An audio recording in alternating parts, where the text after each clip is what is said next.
السلام علیکم دوستو، ہم آپ کے لیے ایک بہت ہی پیارا بیان لے کر حاضر ہوئے ہیں جس کا عنوان ہے سردی میں نماز نہ پڑھنے والوں سنو، جس کو بیان فرما رہے ہیں قاری حنیم ملتانی صاحب۔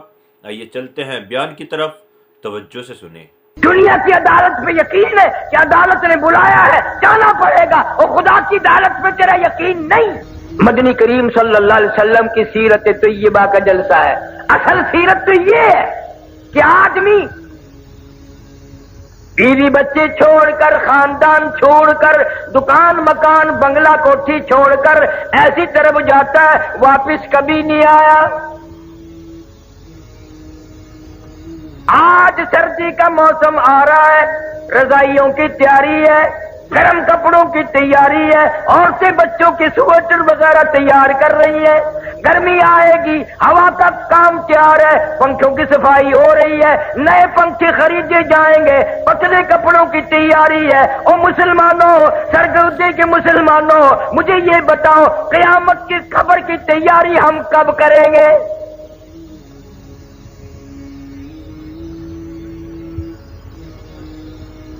سردی کا موسم آ رہا ہے، منہ پہ کپڑا ڈال لیتے ہیں، سوتے وقت ٹھنڈ آ جاتی ہے پچھلی رات۔ یقین ہے صبح ہوگی میں یہ کھیس اتاروں گا، میرا منہ کھلے گا، میں یہ کمبل اتاروں گی، میرا منہ کھلے گا۔ دروازہ کمرے کا بند کرتے ہیں، یقین ہے صبح ہوگی دروازہ کھولیں گے، باہر نکلیں گے، کپڑا بھی اتاریں گے، منہ کھل جائے گا۔ اس پر کبھی یقین نہیں آیا، ایک دن کفن میں یہ منہ ایسا چھپے گا، قیامت آ جائے گی، کھلے گا نہیں، کھلے گا ہی نہیں۔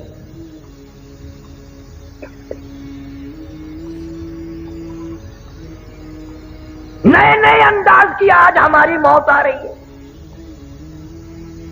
رحیم یاد خار شہر میں چند مہینے ہوئے ایک عالم کا انتقال ہوا، اخباروں میں بھی آیا، میں خود بھی گیا تھا۔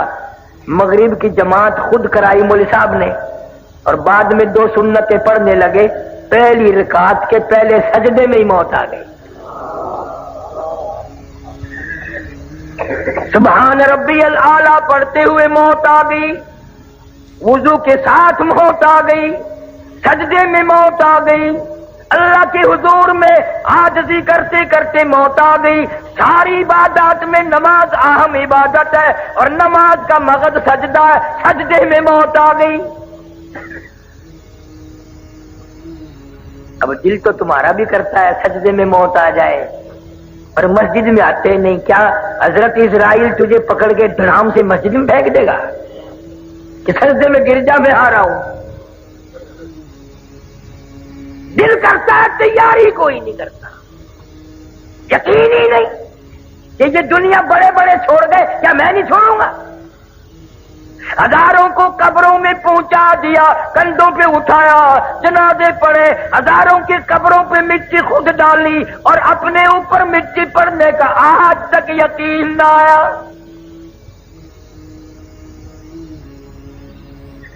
ہزاروں کو میتوں کو غسل دیتے ہوئے دیکھا، غسل خود بھی دیے، اور اپنا یقین کوئی نہیں۔ پتہ نہیں میری اس حالت میں موت آئے، غسل بھی نہ ملے، کفن بھی نہ ملے، قبر بھی نہ ملے، جنازے کی نماز بھی کوئی نہ پڑھے۔ حالات بن رہے ہیں، تمہارے سامنے بن رہے ہیں۔ پچھلے دنوں ملتان کے پاس سپر ایکسپریس کا حادثہ ہوا، اخباروں میں آیا 6 بوگی تباہ ہو گئی، ان لوگ کو 5 آدمی مرے، یعنی ایک آدمی 2 بوگیوں میں لٹکا ہوا تھا۔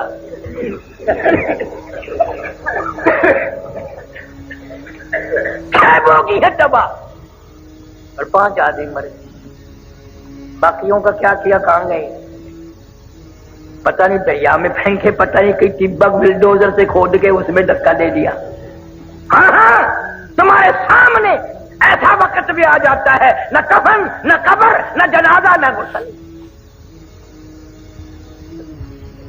تم اپنے مقدر پہ کبھی نہیں روتے، پتہ نہیں کس حال میں وقت آئے گا، کہاں آئے گا۔ مولانا کی موت تو سجدے میں آ گئی، آج کتنے لوگ ایسی جگہ مر رہے ہیں جہاں کا نام لیتے بھی شرم آتی ہے۔ ہمارے ملتان میں اخباروں میں آیا اور میں افسر کو جانتا تھا، بہت بڑا افسر تھا ایک محکمے کا، خدا کی قسم سنا کرتا کرتا لڑکی کے اوپر ہی مر گیا، اندازہ لگا۔ شراب پیتے ہوئے لوگ مر رہے ہیں، حرام کھاتے ہوئے لوگ مر رہے ہیں، اور گانا بجانا کرتے ہوئے یہ تو اکثریت مر رہی ہے، افسوس کسی کو نہیں۔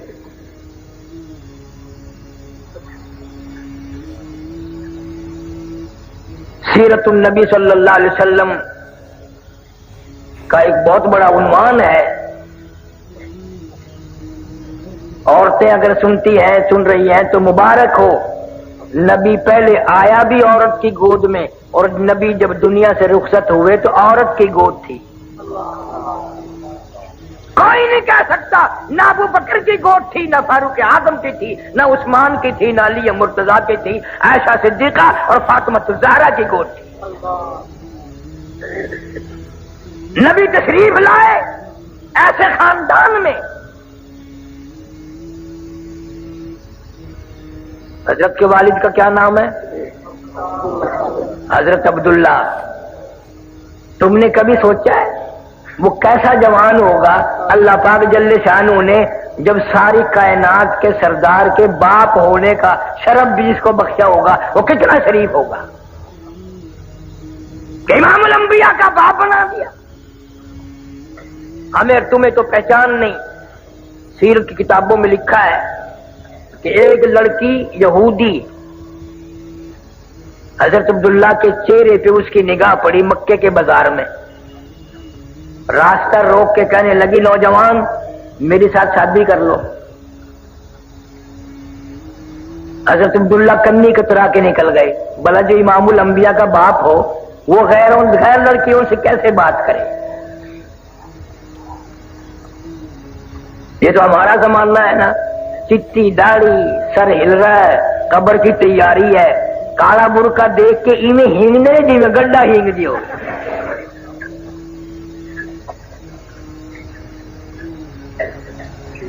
یہ بڑے میاں قبر کی تیاری کر رہے ہیں۔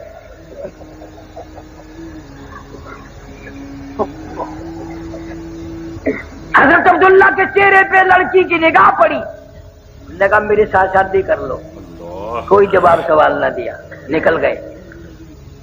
سال بعد حضرت عبداللہ کو اسی لڑکی نے پھر دیکھا اور کہنے لگی نوجوان یاد ہے میں نے شادی کی فرمائش کی تھی؟ کہ ہاں یاد ہے۔ تم نے میرے متعلق یہ خیال کیا ہوگا میں کوئی بازاری عورت ہوں، بگڑی ہوئی عورت ہوں، میرا کریکٹر خراب ہے، یہی خیال کیا ہوگا نا؟ فرمایا نہیں میں نے کوئی خیال نہیں کیا۔ کہنے لگی میں بازاری عورت نہیں، توریت کی حافظہ ہوں، میری توریت میں نبی آخر الزمان صلی اللہ علیہ وسلم کے باپ کی جو نشانیاں ہیں، تیرا ماتھا ان نشانیوں کی گواہی دے رہا تھا۔ تیرے ماتھے میں نور نبوت چمک رہا تھا، میں چاہتی تھی میری ساتھ شادی ہو جائے، اس نبی کی ماں میں بن جاؤں۔ اور کہنے لگی آج میں تجھ سے شادی کے لیے نہیں کہتی، کیوں کہ تیرے ماتھے میں اب نور نبوت نہیں رہا، تیری شادی ہو گئی ہے اور وہ نور نبوت تم نے کسی عورت کے پیٹ میں منتقل کر دیا۔ یہودی کی لڑکی نے نبی کا باپ پہچان لیا اور تم نے آج تک نبی کو نہ پہچانا، نبی کا قرآن نہ پہچانا، نبی کے اصحاب نہ پہچانے، پتہ ہی نہیں، بس جو کسی کی مرضی آئی چل رہا ہے۔ قرآن کا یعرفونہ کما یعرفون ابناءہم، یہودی لوگ نبی کو اس طرح پہچانتے تھے جیسے اپنے بیٹوں کو پہچانتے ہیں، لیکن جان بوجھ کر مدنی کریم صلی اللہ علیہ وسلم کی مخالفت کرتے تھے، راہ میں روڑے اٹکاتے تھے۔ خدا کی قسم سرگودی کے مسلمانوں، تم نے کبھی سیرت کی کتابوں کا مطالعہ نہ کیا، تم نے صرف شعر سنے، یہ سنا نبی اتنا حسین تھا، نبی اتنا خوبصورت تھا، ہمارے نبی اتنے معجبی تھے، اس قدر حلیہ اچھا تھا، یوں تھا یوں تھا، مگر تم نے یہ کبھی نہ سوچا وہ کیا بات تھی جب اس چہرے پہ جس کی قرآن میں اللہ نے قسمیں کھائی ہیں، مکے والوں نے اس چہرے پہ پتھر مارے۔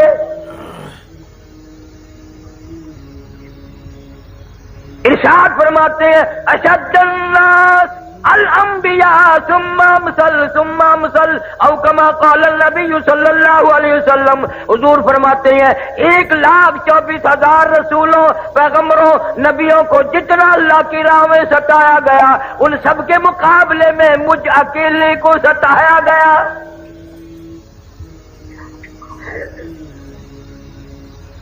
امی عائشہ صدیقہ رضی اللہ تعالیٰ عنہ فرماتی ہیں میری آنکھ نے مدینہ منورہ میں رہتے رہتے 3 چاند دیکھ لیے، لگاتار 3 مہینے گزر گئے، نبی آخر الزمان صلی اللہ علیہ وسلم کے چولہے میں آگ نہ جلی۔ اور فرماتی ہے کتنا وقت تو ایسا گزرا، مجھے خود 24 گھنٹے میں ایک کھجور کا دانہ اور ایک پیانے کا پیالہ ملتا تھا، پانی بھی مول ملتا تھا، وہ بھی رج کے نہیں۔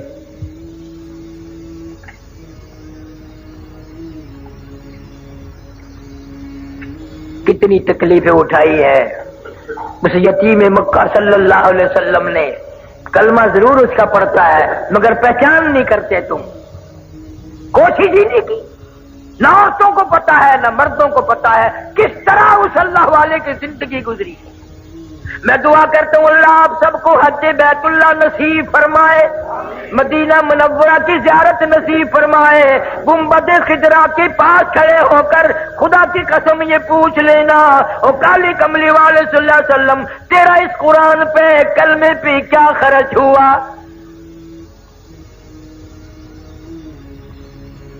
جناب ابو بکر صدیق رضی اللہ تعالیٰ عنہ فرماتے ہیں میں اپنے گھر سے نکلا، اچانک میں بیت اللہ شریف کی طرف آ نکلا، میرے کانوں میں شور کی آواز آئی، لڑائی جھگڑے کی آواز آئی، میں سمجھا قبیلے آپس میں لڑے ہوں گے، خاندان آپس میں جھگڑتے ہی رہتے ہیں، لیکن حرم میں جب میں پہنچا، میں بیت اللہ میں پہنچا، میں خانہ کعبہ میں پہنچا، میری آنکھ نے دیکھا سارا مکہ مارنے والا ایک یتیم مکہ مار کھانے والا، کوئی ادھر سے دھکا دیتا ہے کوئی ادھر سے مارتا ہے، کیوں؟ اس لیے کہ اللہ کا قرآن خانہ کعبہ میں کیوں پڑھا۔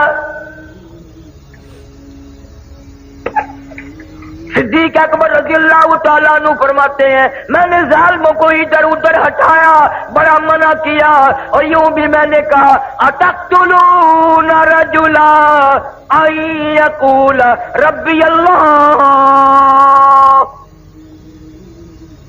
کیا اس جرم میں ایک آدمی کو قتل کرنا چاہتے ہو؟ اس کا قصور یہی ہے، گناہ یہی ہے، وہ کہتا ہے کہ رب میرا اللہ ہے۔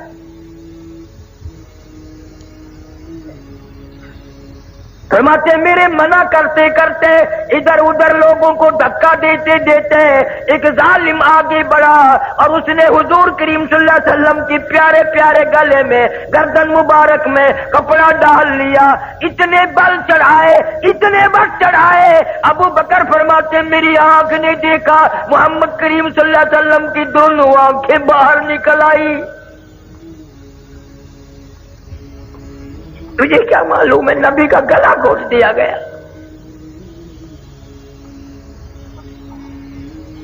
صدیق اکبر رضی اللہ تعالیٰ عنہ فرماتے ہیں اس ظالم کو میں نے ہٹایا، بڑی مشکل سے آپ کے گلے میں سے کپڑا نکالا، ایک اور کمینے نے آ کر آپ کے گردن مبارک میں کپڑا ڈال کر اتنا زور سے جھٹکا مارا، میری آنکھ نے دیکھا حضور صلی اللہ علیہ وسلم کے منہ مبارک میں جھاگ آ گئے۔